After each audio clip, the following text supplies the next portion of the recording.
মাত্র 3 বার আস্তাগফিরুল্লাহ পড়লে কি হয়, আস্তাগফিরুল্লাহ এর ফজিলতের পাওয়ার দেখুন। আস্তাগফিরুল্লাহ, আল্লাহ আমাকে ক্ষমা করুন। আস্তাগফিরুল্লাহ, আল্লাহ আমাকে ক্ষমা করুন। আস্তাগফিরুল্লাহ, আল্লাহ আমাকে ক্ষমা করুন। আস্তাগফিরুল্লাহ বা ইস্তিগফারের আমল এমনই ফজিলতপূর্ণ একটি আমল। কোনো গুনাহগার ব্যক্তি গুনাহ করতে করতে তার অন্তর কালো হয়েছে, মাথা থেকে নিয়ে পা পর্যন্ত গুনাহে জর্জরিত, যদিও তার গুনাহ সমুদ্রের ফেনা পরিমাণ হয় না কেন, মরুভূমির বালুকারাশি পরিমাণ হয় না কেন, পৃথিবীর সমস্ত দিন পরিমাণ হয় না কেন, পৃথিবীর সমস্ত রাত পরিমাণ হয় না কেন, পৃথিবীতে যত প্রাণীকুল রয়েছে, যত সৃষ্টি জীব রয়েছে, যত মাখলুকাত রয়েছে, সেই পরিমাণ হয় না কেন, আল্লাহ তাআলার দরবারে সে যদি ইস্তিগফারের আমল করে, আল্লাহ তাআলা এতই খুশি হন, এতই আনন্দিত হন এবং ওই বান্দা বান্দিকে পছন্দ করেন, ভালোবাসেন। ইন্নাল্লাহা ইউহিব্বুত তাওয়াবিন ওয়া ইউহিব্বুল মুতাতাহহিরিন। আল্লাহ তাআলা ওই সমস্ত নারী পুরুষদেরকে পছন্দ করেন, ভালোবাসেন যারা তওবা করে এবং পবিত্রতা অর্জন করে। সুবহানাল্লাহ। ইস্তিগফারের আমলের মাধ্যমে একজন নারী পুরুষ, বান্দা বান্দি, যুবক যুবতী নির্বিশেষে সকলে আল্লাহ তাআলার দরবারে নিজের অপারগতাকে পেশ করে থাকেন, নিজের গুনাহের জন্য ক্ষমা প্রার্থনা করে থাকেন। আর আল্লাহ তাআলা যতগুলো বিধিবিধান আমাদের উপর অর্পণ করেছেন, এর মধ্যে থেকে অন্যতম একটি বিধান হলো বিগত দিনের গুনাহের কথা স্মরণ করে, নাফরমানির কথা স্মরণ করে, অন্যায় অপরাধের কথা স্মরণ করে ইস্তিগফারের আমল করা। আল্লাহ তাআলা বলেন, ফাকুলতুস্তাগফিরু রাব্বাকুম ইন্নাহু কানা গফফারা।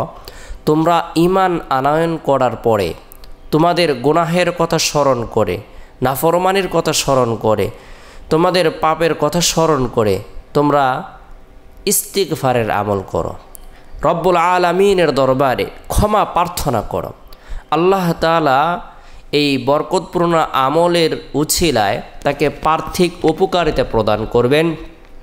আল্লাহ তাআলা তার ধন দৌলতের মধ্যে, সন্তান সন্ততির মধ্যে, টাকা পয়সার মধ্যে, রিজিকের মধ্যে প্রাচুর্যতা প্রদান করবেন, বরকত প্রদান করবেন। আল্লাহ তাআলা বলেন, ইরসিলিস সামাআ আলাইকুম মিদরারা ওয়া ইমদিদুকুম বিআমওয়ালিন ওয়া বানিনা ওয়া ইয়াজআল লাকুম জান্নাতিন ওয়া ইয়াজআল লাকুম আনহারা।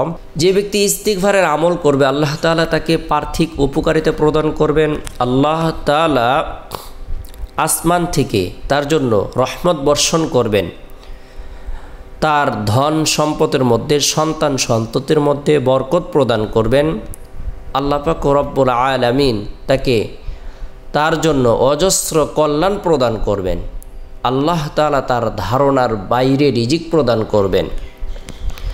সূরা নূহ আয়াত নং 11 থেকে 12।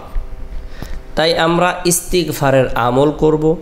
আর ইস্তিগফারের আমলের বরকতে আল্লাহ তাআলা ধারণার বাইরে যে রিজিক প্রদান করেন, রাসূলুল্লাহ সাল্লাল্লাহু আলাইহি সাল্লাম ইরশাদ করেছেন, ইস্তিগফারের আমলের উছিলা আল্লাহ পাক রব্বুল আলামিন অজস্র কল্যাণ প্রদান করেন।